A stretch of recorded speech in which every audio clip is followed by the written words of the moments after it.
ರಣರಣ ಮಂಡ್ಯ ಅಖಾಡದ ಪ್ರಚಾರದ ವೇಳೆ ಕಣ್ಣೀರು ಹಾಕಿದ್ದಾರೆ ಸುಮಲತಾ ಮುಖದಲ್ಲಿ ನೋವಿನ ಛಾಯೆ ಕಾಣ್ತಿಲ್ಲ ಅಂತ ಸಿಎಂ ಹೇಳಿಕೆ ನೀಡಿದ್ರು.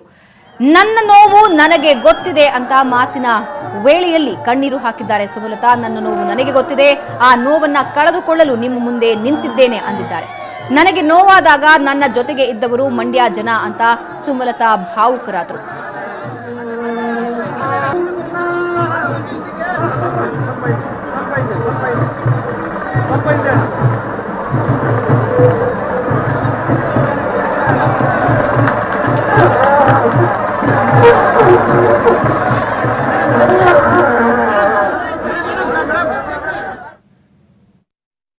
ಹೆಣ್ಣು ಮಕ್ಕಳ ಬಗ್ಗೆ ಗೌರವ ಇಲ್ಲದೆ ಇರುವಂತ ಈ ಮಾತುಗಳನ್ನ ಹೆಣ್ಣು ಮಕ್ಕಳು ಒಪ್ತಾರ?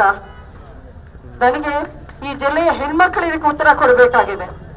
ನನ್ನ ಬಗ್ಗೆ ಆಡಿರೋ ಒಂದೊಂದು ಮಾತನ್ನು ಪ್ರತಿಯೊಬ್ಬ ಹೆಣ್ಮಗಳಿಗೂ ಅವ್ರು ಮಾಡಿರೋ ಅವಮಾನ ಅಂತಾನೆ ನಾನು ಅನ್ಕೊಂಡಿದ್ದೀನಿ. ನನಗ್ ಮಾತ್ರ ಅಲ್ಲ, ಇದು ಪ್ರತಿಯೊಬ್ಬ ಹೆಣ್ಮಗಳಿಗೂ ಅವಮಾನ.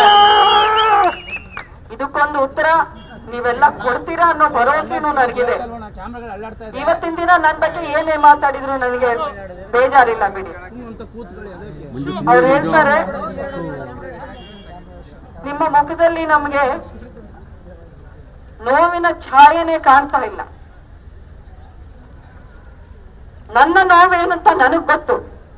ಆ ನೋವನ್ನ ಮರೆಯೋಕೆ ನಾನು ಈ ದಿನ ನಿಮ್ಮ ಮುಂದೆ ನಿಂತ್ಕೊಂಡಿರೋದು. ಯಾರು ಪ್ರದರ್ಶನೆ ಮಾಡೋಕಲ್ಲ ನನ್ನ ನೋವು. ನನ್ನ ನೋವು ಇಲ್ಲಿದೆ. ಆದ್ರೆ ಆ ನೋವನ್ನ ಮರೆಯೋ ಹಾಗೆ ಮಾಡಿರೋ ಜನಕ್ಕೋಸ್ಕರ, ಅವರ ಪರವಾಗಿ, ಅವ್ರ ಜನಕ್ಕಾಗಿ ನಾನಿವತ್ತು ಈ ಒಂದು ಹೆಜ್ಜೆ ಹಾಕಿರೋದು. ನಾನು ಯಾರನ್ನೋ ಪ್ಲೀಸ್ ಮಾಡೋಕೆ, ಇನ್ಯಾರನ್ನೋ ನಾನು ದೊಡ್ಡದಾಗಿ ಇಂಪ್ರೆಸ್ ಮಾಡೋಕೆ ನಾನು ಕಣ್ಣೀರ್ ಹಾಕಲ್ಲ. ನನಗೆ ಅನುಕಂಪ ಬೇಡ, ನಿಮ್ಮ ಪ್ರೀತಿ ಆಶೀರ್ವಾದ ಇದ್ರೆ ನನ್ಗೆ ಅಷ್ಟೇ ಸಾಕು. ಇದೊಂದೇ ನಾನು ಕೇಳ್ಕೊತಾ ಇದ್ದೀನಿ. ಅನುಕಂಪ ತೋರಿಸ್ಬೇಡಿ.